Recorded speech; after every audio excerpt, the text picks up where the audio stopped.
Olá pessoal, tudo bem? Eu sou o professor Fábio Witzke, sou coordenador dos cursos de comunicação aqui da Universidade Tuiuti do Paraná, mas hoje o assunto não é comunicação, não é jornalismo, não é publicidade. Eu vim aqui para falar sobre o Novembro Azul. O Comitê de Responsabilidade Social da Tuiuti tem essa intenção de ensinar, de promover o conhecimento e para o Novembro Azul, nós convidamos um especialista nesse assunto, né? Não no Novembro Azul, mas no câncer de próstata, né? Que é aí o tema principal dessa campanha de prevenção. Então, queria agradecer imensamente a presença hoje aqui do Dr. Ari, que vai conversar conosco sobre esse assunto e sobre a importância dessa campanha na Tuiuti e em toda a sociedade.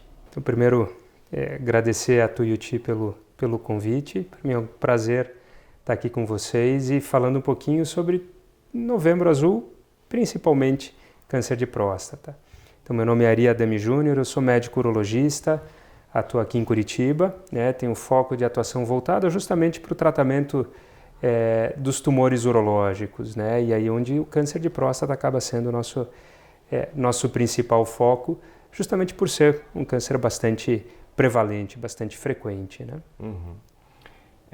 Bom, eu estou com 42 anos. Na minha faixa de idade, o que eu preciso, qual que é o cuidado que eu tenho que ter? E a partir de quando que eu preciso ter cuidados mais frequentes? Então tá certo. O câncer de próstata, né, de uma maneira geral, ele é o câncer mais comum nos homens. Tá? Então, mais ou menos, existe uma estimativa, né, que a cada ano no Brasil sejam diagnosticados mais de 65 mil novos casos de câncer de próstata por ano. Isso faz com que mais ou menos 1/3 de todos os tumores diagnosticados em homens sejam de próstata. Então isso faz com que seja uma doença bastante prevalente. A idade média, né, de diagnóstico de câncer de próstata gira em torno dos 65 anos, então, de maneira geral, um dos principais fatores de risco do câncer de próstata é a idade. Então, a gente sabe que a maior chance de você ter câncer de próstata é justamente com o passar da idade. Hoje, a recomendação que tem, né, principalmente pela Sociedade Brasileira de Urologia, é que a gente comece a fazer essa avaliação de rotina a partir dos 50 anos para a população em geral ou a partir dos 45 anos para aqueles pacientes que tenham algum fator de risco para ter câncer de próstata, né? E aí, dentre esses fatores de risco, o principal deles, história familiar. Então, quem tem irmão ou pai com câncer de próstata tem uma maior chance de ter a doença. E aí, essas pessoas, então, a gente precisa começar um pouquinho mais cedo, já a partir dos 45. E pacientes afrodescendentes, né? Eles têm uma maior incidência também de câncer de próstata, então também existe uma recomendação que a gente faça essa avaliação também um pouquinho mais cedo, a partir dos 45 anos. Então, de maneira geral, 45 para quem tem fator de risco, 50 anos para a população em geral. Mesmo assim, para alguns pacientes já vale a pena, a partir dos 40, começar a fazer os exames de sangue, essas avaliações de rotina e, baseado no resultado do PSA, que é o exame de sangue, definir se talvez, mesmo aqueles pacientes que não tenham fatores de risco previamente, se para esses pacientes talvez não vale a pena a gente puxar um pouquinho mais cedo também para os 45. E o mês de novembro, em especial novembro, você comentou agora para a saúde do homem, aumenta a procura ou não? Então, a gente tem observado o mês de novembro, né, o Novembro Azul, ele surgiu na mesma linha, né, do Outubro Rosa que teve para o câncer de mama na mulher, né, aí surgiu o Novembro Azul. E a gente tem visto gradativamente encorpar essa ideia, né, de mês de prevenção, de mês de cuidado da saúde do homem. E, em geral, a gente vê sim um aumento, porque aquele paciente, né, aquele homem que está fazendo suas atividades do dia a dia, no trabalho, e muitas vezes não dá muita bola e se esquece desse cuidado. E aí, a hora que chega novembro, que começa a aparecer na televisão, começa a aparecer nas rádios, né?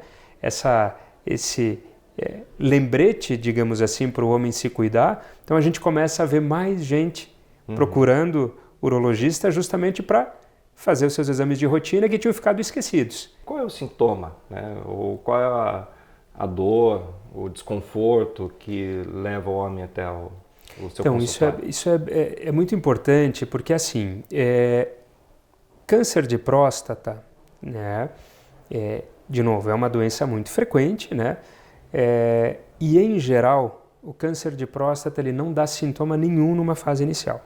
Tá? Então, a imensa maioria dos pacientes diagnosticados hoje com câncer de próstata, eles são diagnosticados em exames de rotina, né, em avaliação com PSA, em avaliação com toque retal, porque o câncer de próstata não dá sintomas numa fase inicial. Ele vai dar sintomas numa fase mais avançada, em que essa doença muitas vezes já saiu da próstata, foi para outros órgãos. Então, a gente esperar sintomas para diagnosticar câncer de próstata, provavelmente a gente vai estar chegando um pouquinho tarde demais. Por outro lado, não é só câncer que existe na próstata, né?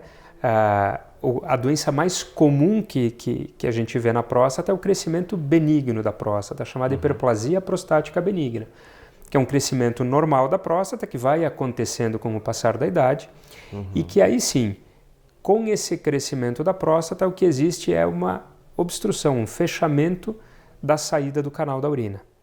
E aí os principais sintomas, de novo, associados a esse crescimento benigno e não tanto ao câncer, né, são jato urinário mais fraco, dificuldade para fazer xixi, tem que fazer força para fazer xixi, sente que não esvazia a bexiga de maneira completa, acorda mais vezes à noite para ir no banheiro, 3, 4 vezes à noite para urinar. Muitas vezes tem vontade de ir no banheiro, não consegue segurar, tem que ir rápido no banheiro fazer xixi, largar todas as atividades para ir no banheiro naquele momento, senão pode ter um escape de urina.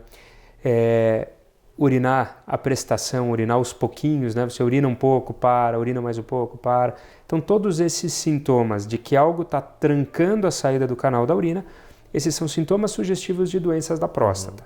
Maioria delas, crescimento benigno da próstata. Após o tratamento, a vida volta ao normal. Então, isso depende muito do que a gente vai fazer de tratamento, né? Aí, especialmente falando em relação a câncer de próstata, né? Então, a partir do momento que você tem um diagnóstico de câncer de próstata, né, que você é diagnosticado com uma doença, a gente tenta identificar um pouquinho qual é o risco dessa doença, né? O câncer de próstata, ele é uma doença muito heterogênea, a gente tem pacientes que têm um baixo risco de progressão, que muitas vezes a gente só acompanha, por outro lado, tem pacientes que a gente precisa fazer tratamentos mais agressivos, então depende muito de cada caso, né? Em geral, cirurgia e radioterapia são as principais formas de tratamento para o câncer de próstata localizado. E quando a gente tem tumores mais avançados, que já saíram da próstata, foram para outros órgãos, a gente faz um tratamento com remédio também para tentar impedir o crescimento desse tumor. Então, os efeitos colaterais vão depender muito de que estágio que está essa doença, né, o quão avançada é essa doença e o quão a gente consegue fazer um tratamento que preserve essas estruturas em torno da próstata, né? Eu queria, primeiramente, agradecer a tua presença aqui e eu queria que você desse um recado final, né? Porque a gente está... essa é uma ação de responsabilidade social, a prevenção. Então, a minha mensagem é que, para todos os homens, se cuidem, procurem seu médico, se informem um pouquinho melhor sobre esses cuidados que a gente tem que ter, sobre o câncer de próstata e sobre a importância desses exames de rotina, de manter sempre esses exames de rotina em dia, justamente para que a gente possa ter melhores resultados do tratamento, né? E que as pessoas possam viver não só mais, mas vivendo também melhor.